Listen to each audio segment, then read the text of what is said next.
करने वाले हैं एकदम से ही इम्पोर्टेंट खबर के बारे में। एंड खास करके आज का दिन तो भाई काफ़ी सारे सरप्राइजेस से भरा हुआ था। सबसे पहले तो सरप्राइज मतलब अमेरिकन बाजार कल अच्छा खासा गिरा। तो यूजुअली रहता है कि हमारा बाजार भी यूजुअली ठीक है 90% प्रोबेबिलिटी यही होती है कि लाल निशान में ही रहे। शुरुआत तो ऐसी हुई थी बट बाद में अच्छी खासी बाइंग देखने को मिली एंड लगभग 100 पॉइंट की तेजी देखने को मिली। एक पहला सरप्राइज देखने को मिला था। एंड दूसरा जो सरप्राइज हम लोग को इंडिविजुअल स्टॉक के ऊपर देखने को मिला वो था इरेडा। इरेडा की बात करें तो आप सभी लोगों को पता ही है भाई, लगातार लोअर सर्किट का सीजन जारी था।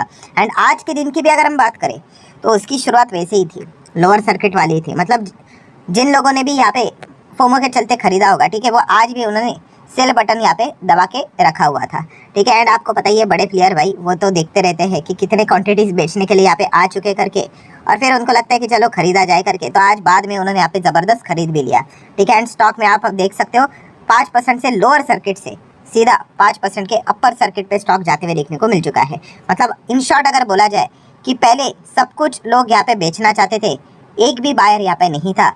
अब यहाँ पे इतने ज़्यादा बायर है बट कोई बेचने वाला है ही नहीं। यही चीज़ हम लोग को फिलहाल तो देखने को यहाँ पे मिल रही है। तो इस प्रकार के बहुत सारे खेल चलते हैं। मैं आपको ये भी दावे के साथ कह सकता हूँ दोस्तों, ऐसे काफ़ी सारे लोग होंगे जिनके पास ये स्टॉक आज मतलब खरीद के उन्होंने रखा हुआ था। रोज़ अगर देखा गया तो लोअर सर्किट में वो कोशिश कर रहे थे सेल ऑर्डर लगा करके, कभी तो निकलेगा करके, नहीं निकल रहा था। आज के दिन भी उन्होंने ऑर्डर लगाया होगा, फिर बाद में अपर सर्किट गया होगा तो वापस वो अपर सर्किट में भी खरीदने के लिए उन्होंने ऑर्डर लगाया होगा, ठीक है। यूजुअली इनिशियल स्टेज पे ऐसे काफ़ी सारे लोग करते हैं। क्यों? प्राइस देखकर, अभी गिरा तो बेचो, भागा तो खरीदो, तो इससे तो कुछ होना जाना है नहीं। बट हाँ, अभी इरेडा की अगर हम बात करें दोस्तों तो सबसे पहले आप देख सकते हो कि जो ऑर्डर बुक है, ठीक है, मतलब क्वांटिटीज से रिलेटेड खरीदने के हिसाब से कितने बाइंग क्वांटिटी है देखिए, खरीदने के हिसाब से सेलिंग वाला तो एक भी नहीं है, ठीक है। एंड अपर सर्किट लगाए मतलब बाइंग 31 लाख से ज़्यादा क्वांटिटीज बाइंग के लिए आ चुके हैं, ठीक है। एंड अभी हम लोगों ने देखा था सेलिंग के लिए कितने क्वांटिटीज थे, कल परसों का ही वीडियो आप चेक कर सकते हैं। एंड अभी बाइंग के लिए तो ये चीज़ें यहाँ पे चलती रहती है, जैसे मैंने काफ़ी बार यहाँ पे बताया हुआ है। आप पक जाओगे बट मैं बोलते ही रहूँगा, जो बिना बिजनेस के ये तेजी मंदी के खेल खेलता रहता है, ठीक है, वो हमेशा इन चीज़ों में ट्रैप यहाँ पे होता रहता है। जो जितना जल्दी इस चीज़ को समझ जाए वो उतना ही चैन की नींद के साथ सो भी पाएगा और अच्छे से इन्वेस्ट करके पैसा भी कमा पाएगा। सो अभी आ जाते हैं दोस्तों कुछ इंपॉर्टेंट खबर के, और दो इंपॉर्टेंट खबरों को कवर करना है।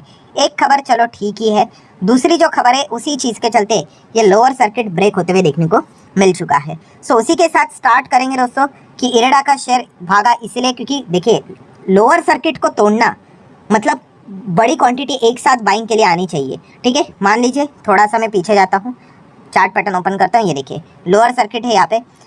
अगर कोई 10 शेयर खरीदेगा तो क्या लोअर सर्किट ब्रेक होगा? नहीं, उसी के इसमें वो एब्जॉर्ब हो जाएगा। कोई 100 शेयर खरीदेगा तो क्या लोअर सर्किट टूटेगा? बिल्कुल भी नहीं। कोई 1000 शेयर भी खरीदेगा तो भी क्या लोअर सर्किट टूटेगा? नहीं। बिकवाली का जोर इतना ज़बरदस्त होता है कि 1000, 2000, 10 कुछ भी नहीं, ये शेयर ऐसे ही हम लोग को इसमें लोअर सर्किट में एब्जॉर्ब होते हुए देखने को यहाँ पे मिल जाते हैं।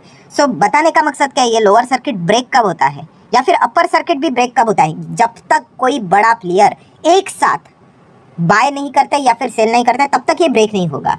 इसलिए तो बोला जाता है कि बड़े लोगों का ही खेल होता है, इसके बीच में छोटे प्लेयर्स यहाँ पे खेलते भी रहते हैं। सो सबसे पहले जो खबर है वो आप यहाँ पे देख सकते हो कि किसी ने 390 करोड़ के शेयर्स यहाँ पे खरीदे हैं। ऑब्वियसली चेंज इन हैंड है, बहुत ही सिंपल सी बात है, खरीदा है मतलब किसी ने बेचा भी होगा, ठीक है। बट जो भाव है वो बताया यहाँ पे जा चुका है 160 के करीब ही। मतलब अगर आप देखोगे जहाँ पे फिलहाल तो शेयर हम लोग को देखने को मिल रहा था उसी के आसपास ये फ्लोर प्राइस देखने को मिला था 160, ठीक है। एंड इसी चीज़ को मार्केट ने यहाँ पे थम्सअप दिया। मतलब क्या है कि अगर मैं वापस थोड़ा पीछे यहाँ पे जाता हूँ, इरेडा का शेयर अगर आप देखोगे यहाँ पे, ठीक है, ओपन कितने पे हुआ था? 154, लोअर भी 154 पे देखने को मिला। एंड जो भाव यहाँ पे लगाया गया कितना? 160 पे। तो लोअर लेवल एंड भाव देख सकते हैं 160। मतलब क्या है कि मार्केट ने पकड़ लिया कि चलो करेक्ट लेवल पे आ गया करके। अब ये करेक्ट लेवल किस हिसाब से? प्राइस डिस्कवरी कहाँ से हो गई? डिस्कवरी इसीलिए हुई क्योंकि किसी बड़े प्लेयर ने भाव डिसाइड किया ना कि वो 400 करोड़ के शेयर खरीदना चाहते हैं 160 के भाव के हिसाब से। अच्छा, मतलब मैं वैल्यू के हिसाब से बात कर रहा हूँ, नंबर ऑफ शेयर 2 करोड़ के आसपास रहेंगे। सो बताने का मकसद क्या है, फिर वो भाव डिटरमाइन हो गया तो मार्केट ने यह अनुमान लगा दिया कि चलो ये इसका करेक्ट दाम के ऊपर यहाँ पे आ चुका है करके। एंड इसी चीज़ के चलते हम लोगों को क्या होते हुए देखने को मिला, या अपर सर्किट लगते हुए देखने को यहाँ पे मिल चुका है। अगर मैं नंबर ऑफ शेयर्स की बात करूँ, ये देखिए लिखा हुआ है अराउंड 2 करोड़ शेयर्स, या फिर आप कह सकते हो 0.9% स्टेक यहाँ पे हम लोग को कंपनी में किसी ने यहाँ पे खरीदे हैं। मतलब चेंज इन हैंड होते हुए देखने को मिल चुके हैं, जिसका भाव 390 करोड़ है एंड 160 का प्राइस हम लोग को देखने को यहाँ पे मिल चुका है। सो डेफिनेटली हम यहाँ पे कह सकते हैं इसी चीज़ के चलते ये पूरा खेल, ये पासा हम लोग को पलटते हुए देखने को मिल चुका है। देखिए लोअर सर्किट आज नहीं तो कल तो रुकने ही वाला था, it just a matter of time कि कब रुकेगा करके।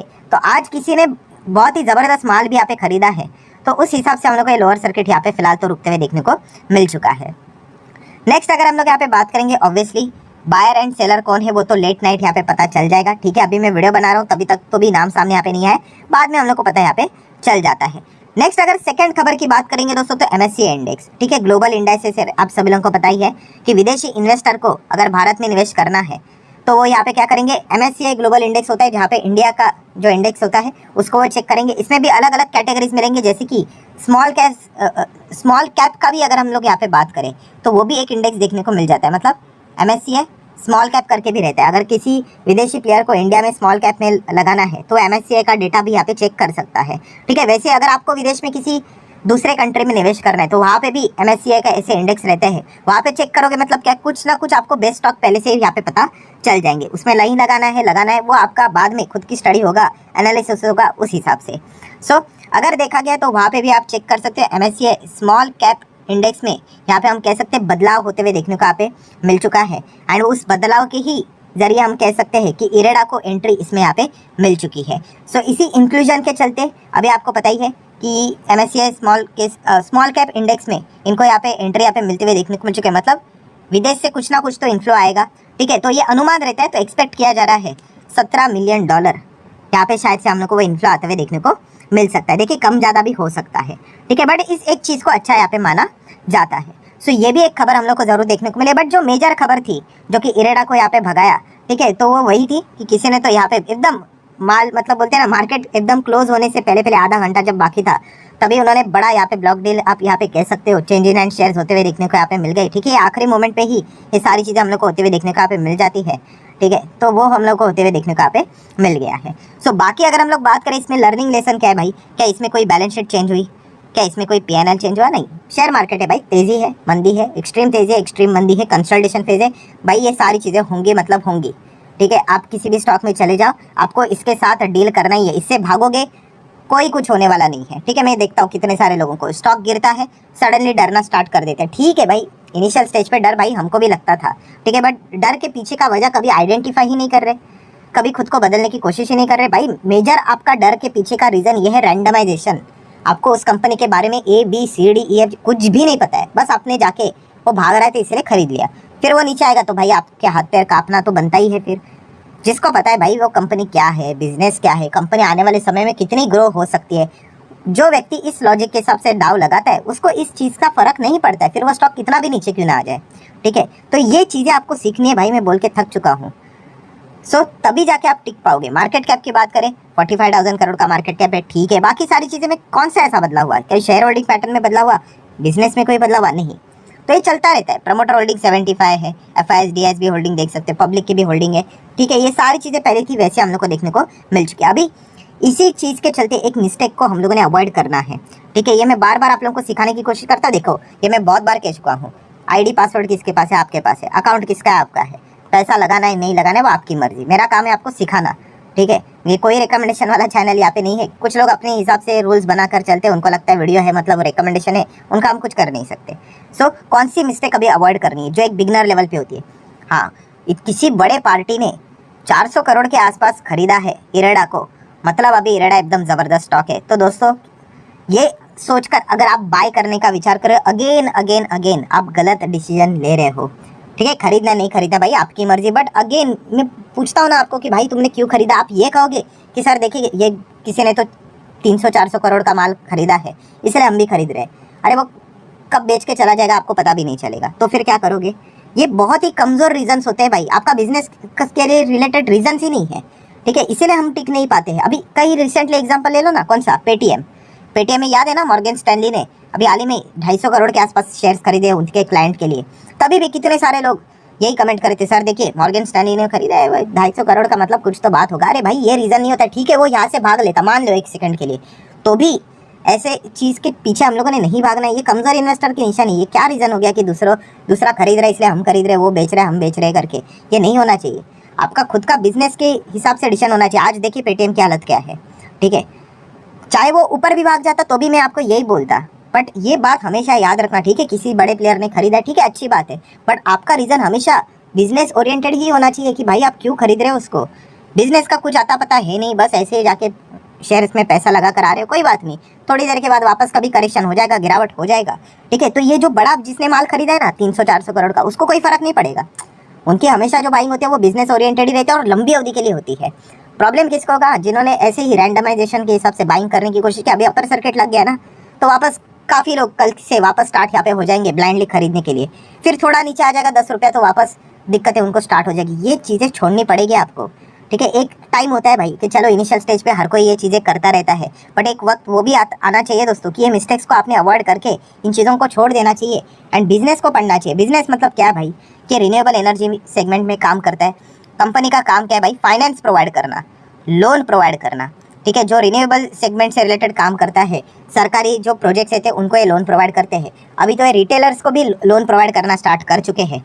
क्या आपको लगता है कि इस स्कीम्स को, ये जो हम लोग को अलग अलग स्कीम्स देखने को मिल जाते हैं, पीएम कुसुम योजना की बात करें, प्रधानमंत्री सूर्योदय योजना की अगर हम बात करें, ठीक है, ये इस प्रकार की योजना क्या भविष्य में और भी आएंगी? ये आपका विचार होना चाहिए एंड उस हिसाब से आप लोगों ने कैलकुलेशंस करके रिस्क लेकर निवेश करना होता है। ये नहीं भाई आज 170 हो गया, किसी ने खरीद लिया, ठीक है, कल गिर गया 150 हो गया, अरे अरे हम फंस गए करके, तो ये छोड़ दीजिए भाई। जितना जल्दी सीख लोगे, आपने सुना है ना मार्केट में बहुत ही कम लोग पैसा कमाते हैं इवन दो इन्वेस्टमेंट में। क्यों? क्योंकि यही मेन रीज़न है दोस्तों कि तेजी मंदी देखकर नहीं, बिजनेस को देखकर समझना होता है। फिर ये स्टॉक्स के नाम बदलते रहेंगे, फिर आप कोई भी स्टॉक देखिए, फिर प्रिंस पाइप भी हो गया, फिर एमटार टेक्नोलॉजी भी हो गया, कोई सरकारी कंपनी भी हो गई, आपका फोकस वहाँ पे होना चाहिए। फिर आपको सब एंट्री समझ में आ गई तो फिर आपको एग्जिट भी समझ में आएगा। अगर आपको एंट्री नहीं समझ में आ रही है तो फिर आपको एग्जिट भी समझ में नहीं आएगी, ठीक है। तो जितना हो सके भाई, ये तो मैं हमेशा बोलते रहूँगा क्योंकि मार्केट टॉप पे रहता है, तो इन चीज़ों का जिक्र बार बार करना पड़ता है। मार्केट जैसे नीचे आ जाएगा, बहुत ही लिमिटेड लोग ही फिर चैनल को देखते हैं, वीडियोज़ को देखते हैं, ठीक है, बाकी लोग फटाक से मार्केट को क्विट कर देते। तब देखा गया तो इन चीज़ों की ज़रूरत यूजुअली एक्सप्लेनेशन की नहीं पड़ती है। तो जितना हो सके भाई मैंने मेरे साइड से एक्सप्लेनेशन दे दिया है, फाइनल डिसीजन तो एज यूजुअल आप ही के ऊपर मैं छोड़ देता हूँ। सो आशा करता हूँ वीडियो हेल्पफुल लगा होगा, तो चाहो तो लाइक एंड शेयर कर सकते हो। मिलते हैं नेक्स्ट वीडियो में, तब तक के लिए बाय बाय।